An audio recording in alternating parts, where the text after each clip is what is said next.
Good evening everyone. केले के इस परिवार में आप सबका स्वागत है।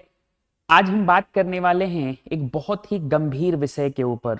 जैसा कि आप मेरे थंबनेल में देख रहे हैं कि हम बात करने वाले हैं डॉक्टर मनमोहन सिंह के बारे में। डॉक्टर मनमोहन सिंह के बारे में हम जितनी भी बात करें उतना कम है, क्योंकि डॉक्टर मनमोहन सिंह एक पॉलिटिशियन नहीं थे, एक बहुत अच्छे पॉलिसी मेकर भी थे।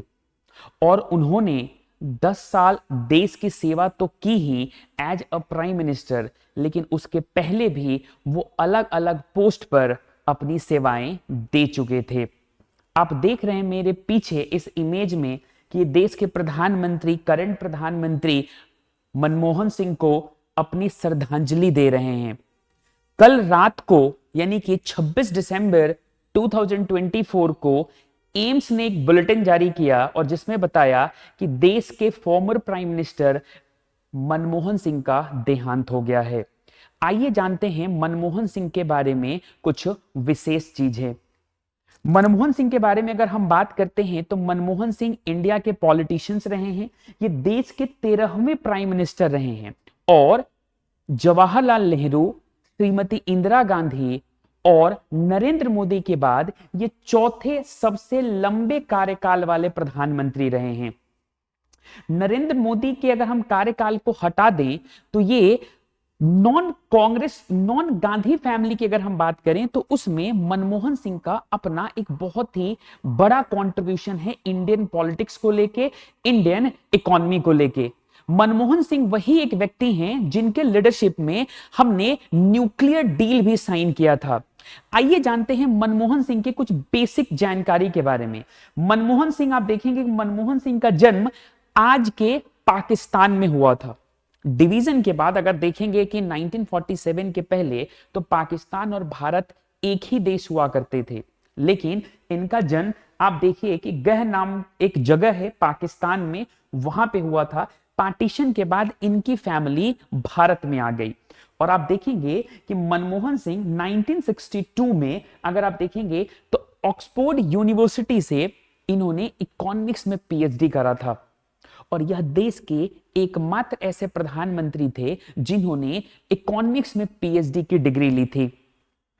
और यही कारण है कि मनमोहन सिंह के लीडरशिप में चाहे 1991 का वर्ष हो, जब हमारे पास मात्र 15 दिनों का फॉरेन रिजर्व बचा हुआ था, और तब पीवी नरसिम्हा राव ने मनमोहन सिंह को यह जिम्मेवारी दी कि आपको भारत को आर्थिक संकट से मुक्त कराना है। और मनमोहन सिंह की ही नीतियों के कारण भारत 1991 में आर्थिक संकट से मुक्त हुआ।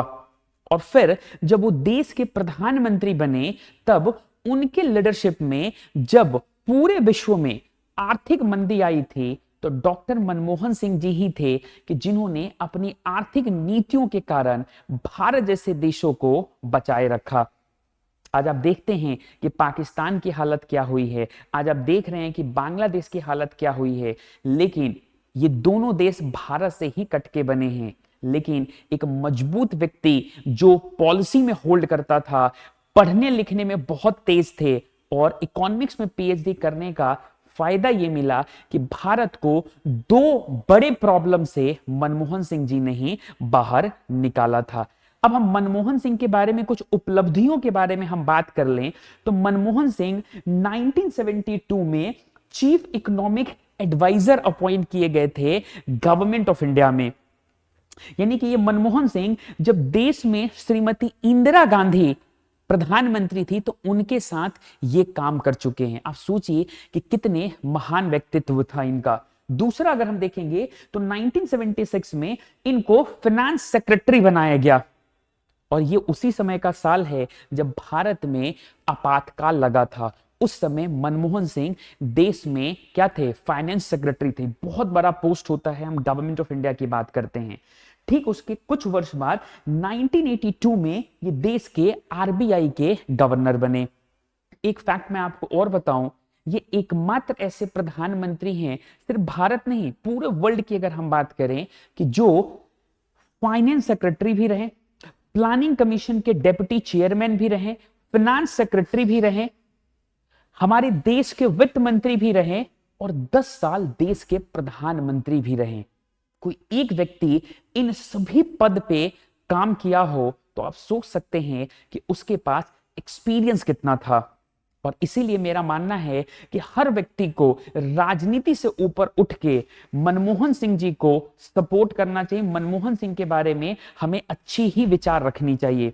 हम बार बार कहते हैं कि रतन टाटा जी को भारत रत्न देना चाहिए, मुझे तो लगता है कि उस कैटेगरी में मनमोहन सिंह भी फिट बैठते हैं। आगे देखते हैं, 1985 में इन्हें डेप्यूटी चेयरमैन बनाया गया था प्लानिंग कमीशन का।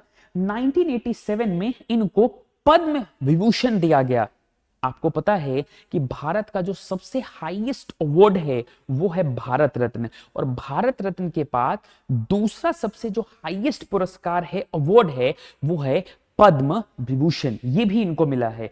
1991 में पीवी नरसिम्हा राव के लीडरशिप में ये बने थे finance minister of our country, और 2004 से लेकर 2014 तक ये देश के 13वें प्रधानमंत्री थे। आगे देखते हैं मनमोहन सिंह के बारे में कुछ और उपलब्धियों के बारे में। आज हर वो गरीब जो गांव में जॉब करता है, गांव में 2-4 रुपए कमाता है, वो हमेशा मनमोहन सिंह के प्रति हमेशा एक थैंकफुल अप्रोच रखता है। क्योंकि आज जो मनरेगा हम देख रहे हैं, आज हर वो व्यक्ति अपने आप को पावरफुल महसूस करता है। जब हम किसी बैंक में जाते हैं, किसी पुलिस स्टेशन में जाते हैं, या किसी सरकारी संस्था में जाते हैं, और वहां पे बैठा हुआ एक सरकारी ऑफिसर आपके साथ ढंग से बात नहीं करता और कहता है कि आपका ये काम करके नहीं दूंगा, या बैंक में जाते हैं और बैंक का एम्प्लॉय कहता है कि आपका अकाउंट ओपन करके नहीं दूंगा, तो आपके पास ये शक्ति होती है कि आप उस संस्था से आरटीआई के थ्रू जानकारी ले सके। ये सारी शक्तियां मनमोहन सिंह के ही लीडरशिप में आई।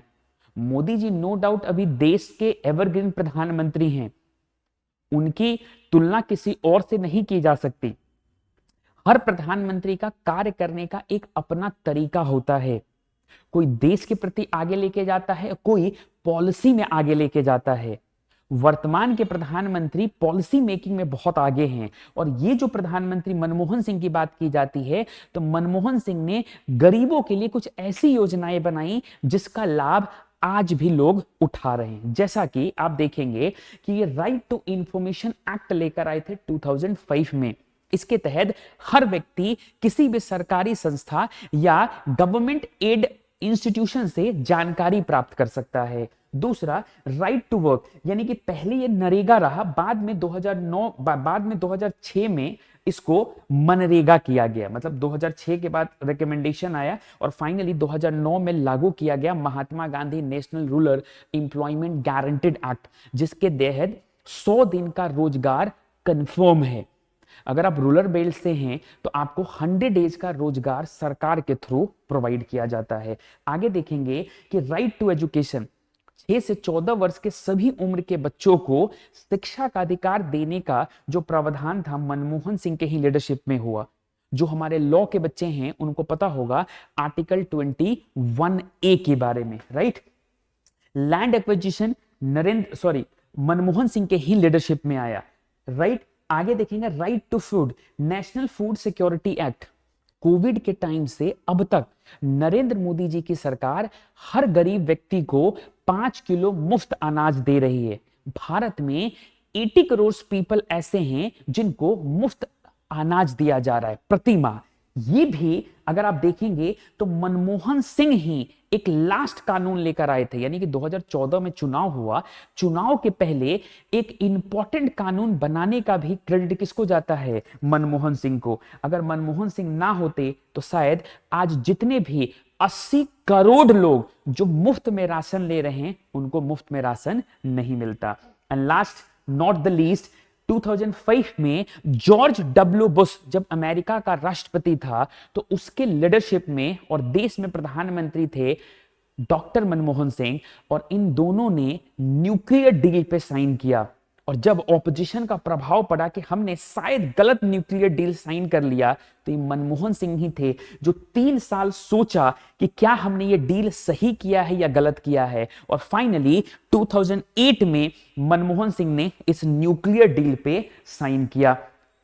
इसके थ्रू आपको यह बात पता चलता है कि Manmohan Singh evergreen prime minister थे। अगर हम 4-5 प्रधानमंत्रियों की अगर सूची निकाले, उसमें से मनमोहन सिंह का भी एक नाम आएगा। पूरे केले के परिवार की तरफ से मनमोहन सिंह जी को श्रद्धांजलि हम देते हैं और ईश्वर से प्रार्थना करते हैं कि वो जहां भी होंगे उनकी आत्मा को शांति मिले।